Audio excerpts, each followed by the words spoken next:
ये कहानी है आरती की। एक सीधी सादी, गरीब लेकिन बहुत संस्कारी लड़की, जिसके सपने छोटे थे लेकिन दिल बहुत बड़ा था। शादी के बाद वो जिस घर में आई, वहां लोग तो अपने थे, लेकिन सोच पराई थी। इस घर में उसकी सास लक्ष्मी देवी थी और 3 ननदें थीं। सबसे बड़ी कविता, तेज स्वभाव, गुस्से वाली, हर बात में कमी निकालने वाली। दूसरी पूजा, शांत दिखने वाली लेकिन दिमाग से बहुत चालाक, जो सामने कम और पीछे ज्यादा खेलती थी। सबसे छोटी नेहा, हंसती मुस्कुराती लेकिन तानों में सबसे आगे और दूसरों को भड़काने में माहिर। इन तीनों के बीच आरती के लिए जगह बनाना आसान नहीं था। सुबह आंगन में आरती झाड़ू लगा रही है। अरे ओ आरती, तू अभी तक आंगन में ही लगी हुई है। मैंने तुझे साफ साफ कहा था कि पहले रसोई का काम खत्म किया कर।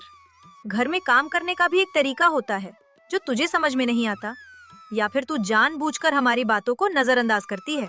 दीदी, मैं बस ये आंगन का काम पूरा करके रसोई में ही जा रही थी। सोचा पहले बाहर का काम खत्म कर दूं ताकि बाद में जल्दी सब संभल जाए। मैं अभी नई हूँ, इसलिए थोड़ा समय लग रहा है समझने में, लेकिन मैं पूरी कोशिश कर रही हूँ कि आप लोगों को कोई शिकायत ना हो। कोशिश करने से कुछ नहीं होता आरती। ये घर है, कोई सीखने की जगह नहीं जहाँ रोज गलती चले। तुझे अब तक समझ जाना चाहिए था कि यहाँ क्या सही है और क्या गलत, वरना लोग समझने लगते हैं कि सामने वाला जानबूझकर काम टाल रहा है। और मुझे तो पहले दिन से ही थोड़ा शक लग रहा था। तू जितनी सीधी बनने की कोशिश करती है ना, उतनी है नहीं। ऐसी लड़कियां धीरे धीरे सबका भरोसा जीतकर अपना खेल खेलती हैं और बाद में पूरे घर को अपने हिसाब से चलाने लगती हैं। दीदी, अगर आपको सच में लगता है कि मैं कुछ गलत कर रही हूँ, तो आप मुझे प्यार से समझा दीजिए। मैं तुरंत सुधार कर लूंगी। मैं यहाँ किसी से आगे बढ़ने नहीं आई हूँ। मैं तो बस इस घर को अपना मानकर सबका दिल जीतना चाहती हूँ। दिल जीतने की बातें सुनने में अच्छी लगती हैं, लेकिन असली इज्जत काम से बनती है, बातों से नहीं। हमने भी इस घर में आकर सब कुछ सीखा है, कोई हमें सिखाने नहीं आया था। फर्क बस इतना है कि हमने बहाने नहीं बनाए। आरती चुप हो जाती है। उसकी आंखों में हल्के आंसू होते हैं, लेकिन वो उन्हें गिरने नहीं देती, क्योंकि उसे पता था अगर अभी जवाब दिया तो ये घर और टूटेगा। दोपहर का समय था। सास का कमरा, घर में सन्नाटा। तभी वहाँ पूजा आ जाती है। सबको लगता है कि ये आरती बहुत सीधी और मासूम है, लेकिन मुझे इसकी यही बात सबसे ज्यादा खटकती है। माँ भी धीरे धीरे इसकी तरफ झुकने लगी हैं। अगर अभी कुछ नहीं किया तो ये हमें पीछे कर देगी। बस आज एक ऐसा खेल खेलूंगी कि इसका ये सीधा चेहरा सबके सामने उतर जाएगा और माँ को भी समझ आ जाएगा कि ये कैसी है। फिर देखती हूँ ये इस घर में कैसे टिकती है। पूजा अलमारी से एक डिब्बा निकालती है और उसमें से एक कीमती सोने का हार निकाल लेती है। अब जब इस पर चोरी का इल्जाम लगेगा तो ये जितनी भी सफाई दे कोई नहीं मानेगा और इसकी सारी इज्जत एक ही पल में खत्म हो जाएगी। यही सही समय है इसे नीचे गिराने का। अरे, मेरा हार कहाँ गया? अभी तो मैंने उसे अपनी अलमारी में रखा था। इतनी जल्दी वो गायब कैसे हो सकता है? कौन गया था मेरे कमरे में? सच सच बताओ। माँ, मैं तो पूरे दिन आपके पास ही थी, लेकिन दोपहर में भाभी जरूर आपके कमरे में गई थी। कह रही थी कि सफाई करनी है, इसलिए मैंने कुछ नहीं कहा। अब आप खुद समझ सकती हैं कि बात क्या हो सकती है। नहीं माँ, आप गलत समझ रही हैं। मैं सिर्फ सफाई करने के लिए अंदर गई थी। मैंने आपकी किसी चीज को हाथ भी नहीं लगाया। आप चाहें तो मेरा पूरा सामान चेक कर सकती हैं।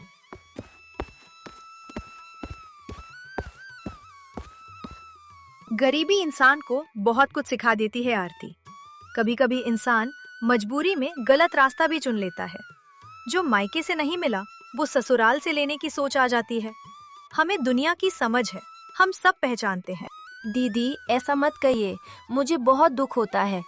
मैं गरीब जरूर हूँ, लेकिन मेरे संस्कार बहुत मजबूत हैं। मैं ऐसा काम कभी नहीं कर सकती जिससे इस घर की इज्जत कम हो। आप जितनी बार चाहें मेरा सामान देख लीजिए, सच नहीं बदलेगा। अगर तू सच बोल रही है तो फिर अपने कमरे की तलाशी देने में क्या दिक्कत है? अभी सबके सामने साफ हो जाएगा कि सच क्या है, और फिर कोई सवाल भी नहीं बचेगा। आरती का दिल तेज धड़क रहा था, लेकिन उसे अपनी सच्चाई पर भरोसा था। ठीक है दीदी, आप लोग अभी मेरे कमरे की तलाशी ले लीजिए। अगर हार मेरे पास मिल गया तो मैं बिना कुछ कहे इस घर से चली जाऊंगी। इतने में आरती का पति रोहित घर आ जाता है। ये घर में क्या हो रहा है? इतना शोर क्यों है? मैं बाहर से आते ही सबकी आवाजें सुन रहा था। कोई मुझे ठीक से बताएगा कि मामला क्या है और बिना वजह इतना बड़ा हंगामा क्यों किया जा रहा है? तुम्हारी बीवी पर चोरी का शक है। मेरा सोने का हार गायब हो गया है और ये दोपहर में मेरे कमरे में गई थी। अब तुम ही बताओ क्या सोचा जाए। माँ, मैं आपकी बात समझ रहा हूँ, लेकिन बिना सबूत किसी पर इल्जाम लगाना सही नहीं होता। पहले हम आराम से ढूंढ लेते हैं, हो सकता है कहीं और रखा हो। सच जाने बिना किसी को दोष देना ठीक नहीं है। भैया, आपको तो हमेशा भाभी ही सही लगती हैं, लेकिन इस बार मामला थोड़ा अलग है। अगर ये सच में साफ है तो खुद ही साबित हो जाएगा, और अगर नहीं तो सच्चाई सामने आ जाएगी। अब सच सामने आने वाला था, लेकिन आरती को नहीं पता था कि उसके खिलाफ खेल पहले ही खेला जा चुका है। अब कहानी उस मोड़ पर आ चुकी थी जहां हर किसी की सांसें थमी हुई थीं। शक अब सिर्फ बातों में नहीं था, बल्कि अब उसे सच साबित करने की तैयारी हो चुकी थी। कमरे में हल्की खामोशी, सबके चेहरे पर तनाव। चलो, अब यहीं पर सब कुछ साफ हो जाएगा। आज पता चल ही जाएगा कि सच कौन बोल रहा है और कौन इस घर में रहकर हमें धोखा दे रहा है। अब कोई भी बात छुपी नहीं रहेगी। दीदी, मैं फिर से कह रही हूँ, मैंने कुछ नहीं किया है। मुझे नहीं पता ये सब मेरे साथ क्यों हो रहा है, लेकिन मुझे अपने सच पर पूरा भरोसा है। सावित्री देवी खुद आगे बढ़ती हैं। उनके चेहरे पर गुस्सा भी है और निराशा भी। वो सीधे आरती के संदूक के पास जाती हैं। कमरे में इतनी खामोशी थी कि हर किसी की धड़कन साफ सुनाई दे रही थी। जैसे ही कपड़ों को हटाया गया, अचानक वही सोने का हार सामने आ जाता है। ये क्या है आरती? मेरा हार तेरे संदूक में कैसे आया? तूने इतनी बड़ी हरकत कर दी और ऊपर से हमें ही झूठ बोलती रही। नहीं माँ, ये कैसे हो सकता है? मैंने ये हार यहाँ नहीं रखा। मुझे सच में नहीं पता ये मेरे संदूक में कैसे आया। आप मुझ पर विश्वास कीजिए, मैं ऐसा नहीं कर सकती। अब भी झूठ बोल रही है तू। जब सब कुछ सामने आ चुका है, फिर भी अपनी गलती मानने की हिम्मत नहीं है। तूने तो इस घर की इज्जत मिट्टी में मिला दी। अगर जरूरत थी तो मांग लेती, हम लोग मना थोड़ी करते। लेकिन चोरी करना और फिर झूठ बोलना, ये तो हद हो गई आरती। मुझे तो पहले दिन से ही शक था इस पर। ये जितनी सीधी दिखती है ना, उतनी है नहीं। आज इसका असली चेहरा सबके सामने आ ही गया। अब कोई इसे बचा नहीं सकता। आरती के पैरों तले जमीन खिसक चुकी थी। जिस सच्चाई पर उसे गर्व था, आज वही उसके खिलाफ खड़ी थी। उसकी आंखों से आंसू बहने लगे, लेकिन इस बार वो सिर्फ दर्द के नहीं, टूटे हुए भरोसे के थे। आरती, मैं क्या मानूं अब? एक तरफ तुम्हारी बातें हैं और दूसरी तरफ ये सबूत मेरे सामने है। मैं समझ नहीं पा रहा कि सच क्या है। अगर आपको भी मुझ पर भरोसा नहीं है, तो मैं यहाँ रहकर क्या करूंगी? मैं गरीब हूँ, लेकिन चोर नहीं हूँ। मेरी गरीबी मेरी गलती नहीं है रोहित जी। कमरे का माहौल अब पूरी तरह बदल चुका था। हर किसी को लग रहा था कि अब फैसला हो चुका है, लेकिन कहानी अभी खत्म नहीं हुई थी। अचानक मेहा के दुपट्टे से कुछ गिरता है। एक छोटा सा चमकता हुआ टुकड़ा धीरे से जमीन पर गिरता है। रोहित की नजर उस पर जाती है। वो झुककर उसे उठाता है। रुको, ये क्या है? ये तो उसी हार का हिस्सा लग रहा है। और नेहा, ये तुम्हारे दुपट्टे से कैसे गिरा? अगर हार आरती के संदूक में था तो इसका हिस्सा तुम्हारे पास कैसे आया? वो शायद पहले से गिरा होगा। मुझे नहीं पता ये मेरे पास कैसे आया। आप लोग बेकार में मुझ पर शक कर रहे हैं। मैं तो बस सच बता रही थी। अब सबकी नजरें नेहा पर टिक चुकी थीं और पहली बार तीनों ननदों के चेहरे पर डर साफ दिख रहा था। सच सच बता नेहा, ये सब क्या चल रहा है? मैं अब एक भी झूठ नहीं सुनूंगी। अगर तूने कुछ किया है तो अभी बता दे। माँ, हमसे गलती हो गई। हम बस ये साबित करना चाहते थे कि आरती इस घर के लायक नहीं है। हमें लगा कि अगर ये बदनाम हो जाएगी तो सब इसे गलत समझेंगे, लेकिन बात इतनी आगे बढ़ जाएगी ये नहीं सोचा था। सच सामने आ चुका था, लेकिन कहानी अभी खत्म नहीं हुई थी, क्योंकि जब घर में शक की आग लगती है तो वो सिर्फ एक सच से नहीं बुझती। अब आरती को लगा था कि सब खत्म हो गया है, लेकिन असल में नया खेल शुरू होने वाला था। ठीक है, आज हार तो सामने आ गया, लेकिन इसका मतलब ये नहीं कि सब खत्म हो गया है। इस घर में अभी भी बहुत कुछ है जो सामने आना बाकी है, और मैं इसे इतनी आसानी से नहीं छोड़ने वाली। गलती हो गई हमारी, ठीक है, लेकिन अब से मैं इसे इतना आसान जीवन नहीं जीने दूंगी। ये चाहे जितना भी मासूम बनने की कोशिश करे, अब हर कदम पर इसे जवाब देना पड़ेगा। हाँ, और मैं भी अब चुप नहीं रहूंगी। आज जो हमारी बेइज्जती हुई है उसका हिसाब तो लेना पड़ेगा। अब इसे हर दिन महसूस कराऊंगी कि ये यहाँ फिट नहीं है।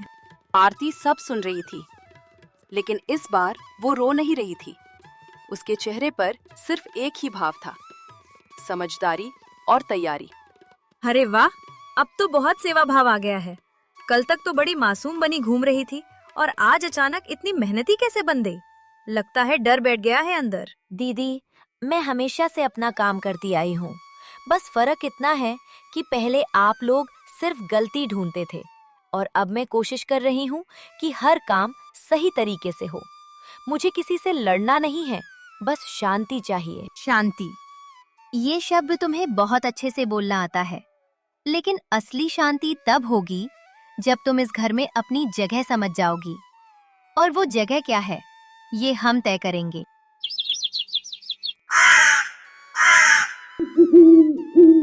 अब साजिश बदल चुकी थी। अब बात सिर्फ इल्जाम की नहीं थी, अब बात थी आरती को मानसिक रूप से तोड़ने की। सुन, अब नया तरीका अपनाना होगा। सिर्फ चोरी का इल्जाम काफी नहीं है। अब इसे हर दिन छोटी छोटी चीजों में फंसाना होगा, ताकि ये धीरे धीरे टूट जाए। क्या मतलब? देख, आज से हर चीज में गलती निकालेंगे। कभी नमक ज्यादा, कभी खाना खराब, कभी काम देर से हुआ। धीरे धीरे इसे ऐसा महसूस कराएंगे कि ये कुछ भी सही नहीं कर सकती। वाह दीदी, ये तो बहुत अच्छा प्लान है।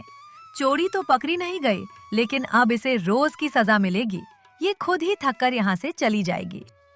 और वही हुआ। उस दिन से आरती के लिए हर दिन नया इम्तिहान बन गया। ये क्या बनाया है? इतना नमक डाल दिया है कि खाना खाने लायक ही नहीं है। तुझे खाना बनाना आता भी है या सिर्फ नाटक? दीदी, मैंने सही मात्रा में ही नमक डाला था। अगर गलती हुई है तो मैं दोबारा बना देती हूँ। मुझे कोई दिक्कत नहीं है, बस आप मुझे समझा दीजिए। हर बार यही बात, समझा दीजिए। क्या हम यहाँ तुम्हें सिखाने बैठे हैं? थोड़ा खुद भी सीख लो। आरती अब समझ चुकी थी, ये सिर्फ गलती ढूंढना नहीं था, ये उसे तोड़ने की कोशिश थी। अगर मैं हर बार सफाई देती रहूंगी तो ये लोग मुझे कभी चैन से नहीं रहने देंगे। अब मुझे चुप रहकर सहना नहीं है। अब मुझे समझदारी से इस घर में अपनी जगह बनानी होगी। उसी रात आरती ने एक फैसला लिया। अब वो रोएगी नहीं, अब वो जवाब भी नहीं देगी। अब वो अपने तरीके से इस घर को समझेगी। लेकिन उसे नहीं पता था कि अगला हमला उससे भी ज्यादा खतरनाक होने वाला था। अब तक आरती बहुत कुछ सह चुकी थी, इल्जाम, ताने, साजिश, सब कुछ। लेकिन अब वो पहले वाली आरती नहीं रही थी। अब वो हर बात को समझ रही थी और हर चाल को पहचानने लगी थी।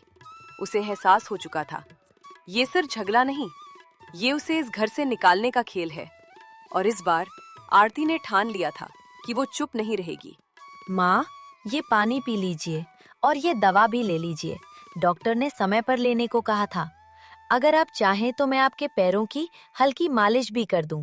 आपको थोड़ा आराम महसूस तू होगा। हर बार बिना कहे सब कर देती है। मुझे समझ नहीं आता कि तू इतनी चुपचाप सब कैसे सह लेती है। कोई और होता तो कब का जवाब दे चुका होता। कभी कभी लगता है शायद मैंने तुझे गलत समझा। पहली बार सास के मन में आरती के लिए नरमी आई थी, लेकिन दूर खड़ी कविता सब देख रही थी। देखा, यही डर था मुझे। माँ अब इसकी तरफ झुकने लगी है। अगर अब भी कुछ नहीं किया तो ये हमें पूरी तरह पीछे कर देगी। तो फिर अब क्या करें? पहले वाला प्लान तो उल्टा पड़ गया। अब अगर कुछ करना है तो बहुत सोच समझ कर करना होगा, वरना इस बार हम खुद फंस जाएंगे। दीदी, एक आइडिया है। अगर माँ के मन में इसके चरित्र को लेकर शक डाल देना तो माँ खुद इसे घर से निकाल देंगी, फिर इसे कोई नहीं बचा पाएगा। तीनों के चेहरे पर एक खतरनाक मुस्कान आ जाती है। अब साजिश और भी गहरी होने वाली थी। आरती अपने कमरे में है और फोन पर अपनी छोटी बहन से बात कर रही है। देख, तू घबराना मत। हर घर में शुरुआत में थोड़ा मुश्किल होता है। तू बस थोड़ा धैर्य रख, सब ठीक हो जाएगा। और हाँ, किसी भी बात को दिल पर मत लेना। नेहा तुरंत भागकर कविता और पूजा के पास जाती है। दीदी, मुझे मौका मिल गया। मैंने अभी अभी इसे फोन पर किसी से बात करते सुना। ये कह रही थी कि सब मेरे काबू में है। अब देखो कैसे इस बात को हम बड़ा बनाते हैं। बस यही चाहिए था। अब माँ के दिमाग में ऐसा शक डालेंगे कि वो खुद इसे गलत समझेंगी। माँ, एक बात कहूँ? मैं ये सब इसलिए बता रही हूँ क्योंकि मुझे इस घर की चिंता है। भाभी बाहर से जितनी सीधी दिखती हैं, अंदर से उतनी नहीं लगती। क्या मतलब? साफ साफ बोल नेहा, तू कहना क्या चाहती है? माँ, आज दोपहर मैंने इन्हें फोन पर किसी से बात करते सुना। ये हंसते हुए कह रही थी कि सब मेरे काबू में है। अब आप खुद सोचिए, ये किससे बात कर रही थी और क्या मतलब था उस बात का? एक छोटा सा झूठ अब शक का बीज बन चुका था। दोपहर बीत चुकी थी। घर में हल्की खामोशी थी, लेकिन लक्ष्मी देवी के मन में उठे सवाल अब उन्हें चैन से बैठने नहीं दे रहे थे। आरती, मुझे तुझसे एक बात पूछनी है और इस बार मुझे सीधा जवाब चाहिए, घुमा फिरा कर नहीं। जी माँ, आप पूछिए। मैं आपसे कुछ नहीं छुपाऊंगी। जो सच है वही कहूंगी। आप बेझिझक पूछिए। आज तू किससे फोन पर बात कर रही थी और सब मेरे काबू में है का मतलब क्या था? सीधे सीधे बता, क्योंकि अब मुझे हर बात साफ साफ जाननी है। माँ, मैं अपनी छोटी बहन से बात कर रही थी। उसके ससुराल में थोड़ी परेशानी चल रही है। वो बहुत घबराई हुई थी, इसलिए मैं उसे समझा रही थी। मैंने बस इतना कहा था कि सब ठीक हो जाएगा, घबराने की जरूरत नहीं है। वाह, जवाब तो बहुत तैयार लगता है। हर सवाल का जवाब पहले से सोच कर रखती है ये। माँ, आपको नहीं लगता ये जितनी दिखती है उतनी सीधी नहीं है? कुछ तो है जो ये हमसे छुपा रही है। दीदी, हर बात को शक की नजर से देखना भी सही नहीं होता। अगर मैं कुछ गलत करती तो खुद ही क्यों बताती? मैंने हमेशा इस घर को अपना मानकर ही हर बात की है और आज भी मैं सच ही कह रही हूँ। बस, अब और बहस नहीं चाहिए मुझे। मैंने जो पूछा उसका जवाब मिल गया, लेकिन ध्यान रख, अब से मुझे किसी भी बात का गलत मतलब नहीं मिलना चाहिए। रसोई में फिर से खामोशी छा जाती है। आरती अपने काम में लग जाती है, लेकिन इस बार उसके हाथों से ज्यादा उसका मन कांप रहा था। और लक्ष्मी देवी बाहर तो शांत हो गई थी, लेकिन उनके मन में शक का बीज अब भी जिंदा था। हेलो दोस्तों, मैं उम्मीद करती हूँ कि आपको ये कहानी बहुत अच्छी लगी होगी। यदि ये कहानी अच्छी लगी तो वीडियो को लाइक करें, साथ ही चैनल को सब्सक्राइब करें। बेल आइकन के नोटिफिकेशन को ऑल पर जरूर कर दें। इससे हर वीडियो की नोटिफिकेशन आप तक पहुंच जाएगी। आप मेरी कहानी को जल्द देख पाएंगे। तो मिलते हैं नेक्स्ट वीडियो में। Thanks for watching. Bye bye.